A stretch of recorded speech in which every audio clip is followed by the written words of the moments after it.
It's 10 p.m. Do you know where your children are? Right now on the 10 o'clock news. The country's first congestion pricing toll is well underway. Supporters are celebrating the long-awaited moment, while those against the toll continue to voice their opposition. And many are not giving up the driver's seat. People are already finding new routes to avoid paying this toll. But first, a massive storm, winter storm, is on the move. Its final destination being right here in the tri-state. And the timing couldn't be worse. Welcome to the 10 o'clock news. I'm Richard Giacobas. And I'm Bianca Peters. Arthur has the night off. The incoming weather has prompted New Jersey Governor Phil Murphy to issue a state of emergency for the south part of the Garden State. Let's get straight to meteorologist Audrey Puente, who's tracking this first storm of the new year. Audrey. Well, it looks like the southern part of New Jersey is going to be the center point for this storm. The rest of us will kind of miss the bullet here as far as the storm system when it moves into the region. Right now, temperatures are in the 30s. This is today's highs. Right now, we're still in the 30s in some spots, 20s in others. But the stage is set with this cold air in place to have a snow event in the area as opposed to a rain or even an ice event. A look at the satellite and radar shows that clouds are starting to creep in here. The snow is not too far behind. It's a big expansive system that has brought dangerous ice and snow across the midsection of the nation and has moved into the Tennessee Valley. There's also severe weather being picked up here down towards the Mississippi Valley. But this system is actually going to pass just to our south here. The center is going to move across the mid-Atlantic, and we're going to be on the northern fringe here. Again, we have that cold air locked in place. So we're going to see snow coming into the region here with the highest snowfall amounts occurring across central and southern parts of New Jersey. So we're expecting snowfall to begin to push in here probably after midnight. It will be here for the morning commute. But before it's all said and done, we'll see less than half an inch across most of the region with higher amounts to the south here. We are expecting temperatures actually to stay near the freezing mark or below overnight. So again, setting the stage for a snow event as opposed to rain. We're also going to stay pretty cold for the upcoming week. I'll have details coming up. Richard and Bianca?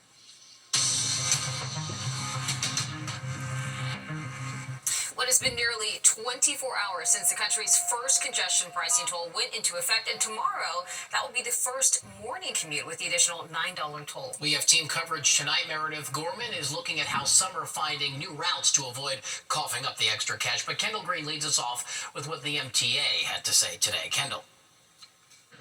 Hey, good evening, Bianca and Richard. It's going to take a while to gauge the success of this program since it's been less than 24 hours, as you just said. But it's clear these gantries are already taking their toll. Not a great thing. Not a great thing, seriously. It's... I'm not understanding the advantage to all of this. Now, drivers, you just heard them. Entering Manhattan's congestion zone, no since midnight, toll cameras have been active and rolling. All 1,400 cameras, along with 110 detection points and 400 lanes of traffic throughout the city's new congestion zone. Now, that's where MTA is charging drivers $9 on weekdays between 5 a.m. and 9 p.m. to enter the congestion zone below 60th Street. Now, on typical weekdays, the agency says between 500 and 700,000 vehicles enter the congestion zone.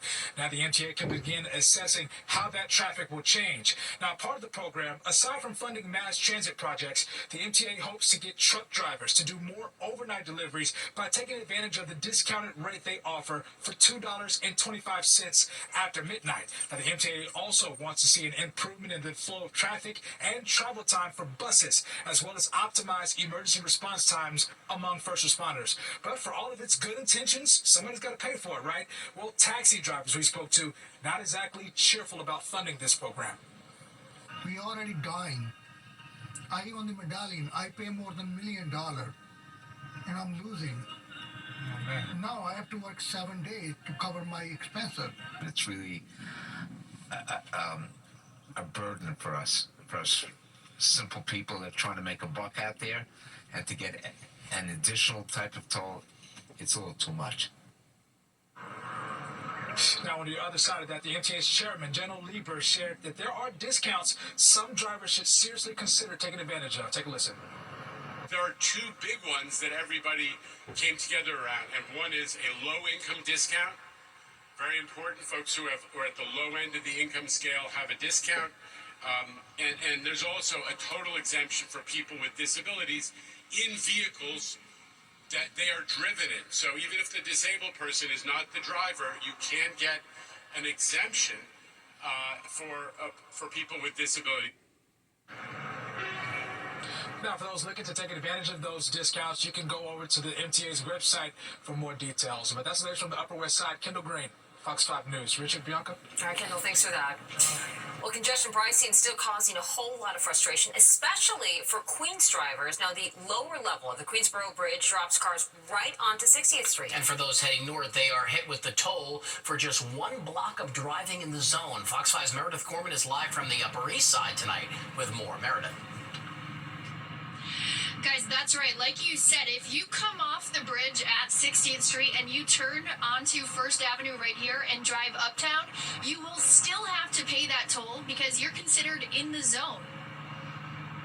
When drivers enter at or below 60th Street, boom, charged.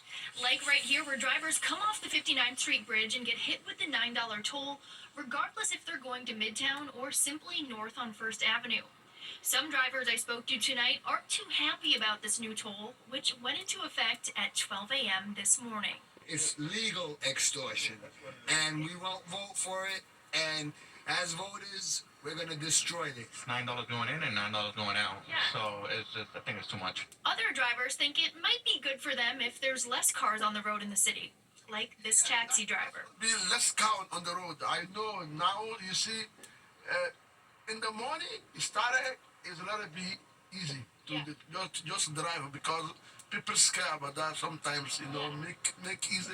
We reached out to the MTA about situations like this one right here. Drivers who may turn onto 60th Street right here to go uptown getting slapped with a charge. And here's the statement they gave to Fox 5. Quote, "It's been communicated from the start that any vehicle entering a city street below and inclusive of 60th Street is subject to a toll regardless of the time spent in the zone or length of the trip. It is still contributing to congestion, and congestion is what the program intends to reduce." As of now, if you exit on the 62nd Street upper level, you may be able to avoid that toll. A little bit of a secret hack right now, guys. Wow, and I'm sure people are still going to be looking for more secret hacks as this moves forward. Meredith, thank you so much for that. All right, New Jersey officials have fought against congestion pricing for months, but to no avail. And now that it's in place, they're livid, saying it will lead to more traffic in their towns and then harmful impacts to their environment.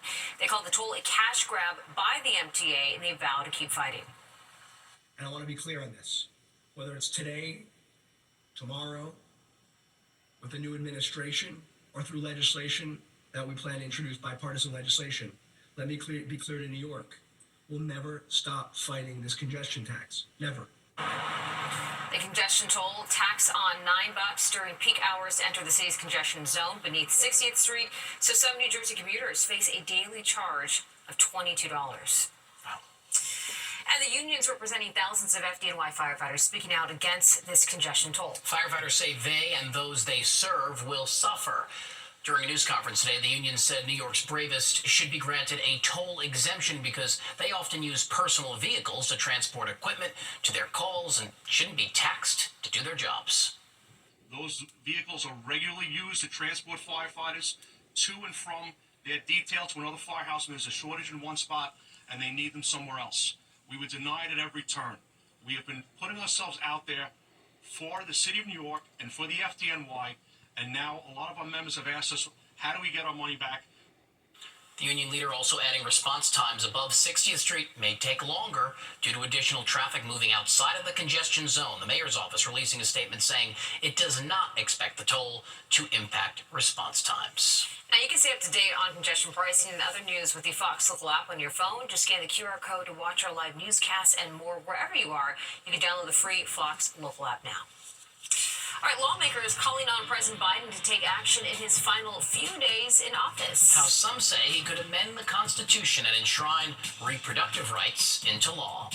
Then, a day of parades and gift giving. We take you to the Three Kings Day celebration on Long Island. And Tina Sebastian joins us now for a look at what is coming up on tonight.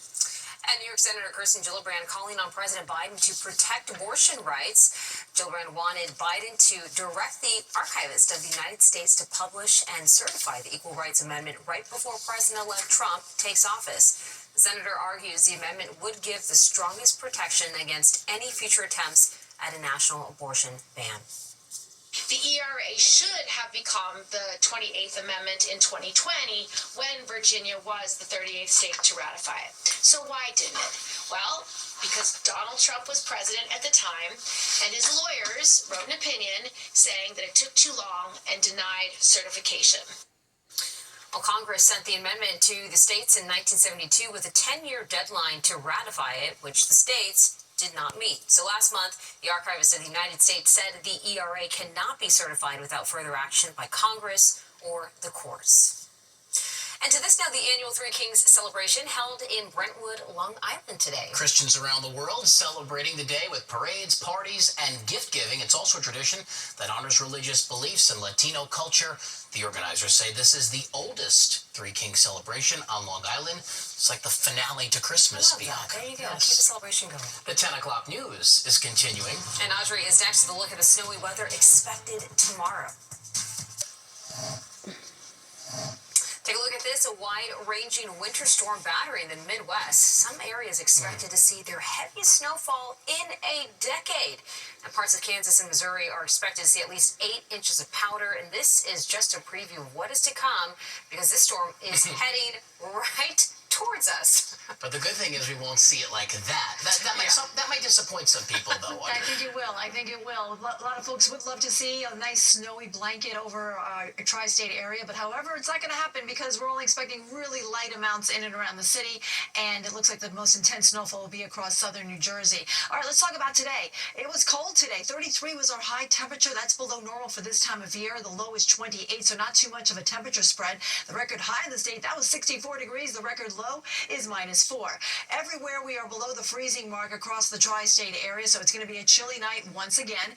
And our winds, they've been pretty strong throughout the day, but now they're sort of lightening up just a bit. But they're still a little breezy at times, so that is adding to the chill factor, making it feel like the 20s and teens across the area at this late hour. It feels like 17 in Islip right now. If you have to step out in Belmar, it's cold. Feels like 18 there. It feels like 13 chilly degrees up towards Monticello. So the radar's quiet right now, but things will be changing during the overnight hours. You can see the clouds are starting to invade our sky right now, and we're staying dry and will be that way, it looks like, at least until, let's say, about 2 or 3 a.m. The snow is just to our south. It's starting to eclipse southern portions of New Jersey here, heading towards Cape May, and it's part of a bigger system that has produced some significant icing and snow, as you saw in that video, across parts of the areas to our west here. The Tennessee Valley was really hit hard. Now it's moving towards the mid-Atlantic. There's severe weather along the frontier across the Mississippi Valley, so it's very active across the southeastern states this evening, and this will eventually move eastward, and we'll be on the northern fringe here, getting clipped with some of the snowfall that's on the northern flank of this system.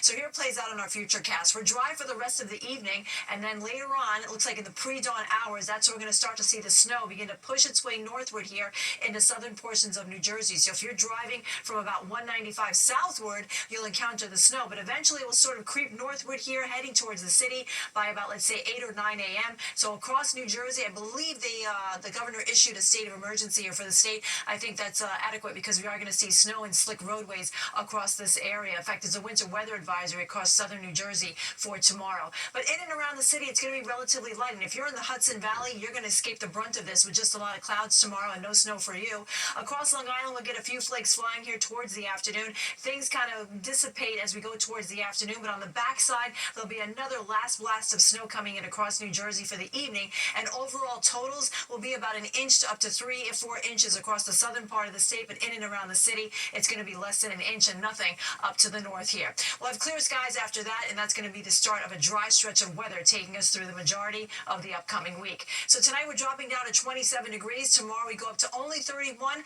Again, it will be slick morning commute for those of you in New Jersey, and then moving northward into the city and northern parts of the New Jersey state towards the afternoon hours. Then as we go into the rest of the week here, looking pretty cold. Highs only in the low 30s. We'll have plenty of sunshine, but it won't help warm things up. And then next weekend, we can see a even bigger snowstorm by Saturday. We'll be watching that all week. Stay tuned. More of the 10 o'clock news will be back right after this commercial break. When I don't feel good, All right, time now for a look ahead at some stories happening this week. On Friday, a judge will sentence President-elect Donald Trump for his hush money conviction. This is just 10 days before Trump's inauguration. The judge has already indicated he is leaning towards a sentence that would close the case without any real punishment. Trump was convicted of 34 felony counts for falsifying his business records. The president-elect wants the conviction thrown out and the case dismissed. Also on Friday, the Supreme Court will hear arguments on the fate of TikTok. The law requires the social media giant to break ties with its Chinese parent company or face a ban in the U.S. Donald Trump wants the ban to be put on pause while the Department of Justice is urging the court to move forward with this plan. And President Biden, the First Lady, will travel to New Orleans tomorrow in the wake of the terror attack that killed 14 people on New Year's Day. White House officials say the Bidens will grieve with the families and community members impacted by the tragic attack. And the Fox Corporation has made a donation to the Love One Louisiana Foundation. Join us in helping the victims of the Bourbon Street attack. Visit go.fox/NOLA to support these efforts or scan the QR code there on your screen. All right, we're going to be right back, but first a look at what you need to know about tomorrow's commute.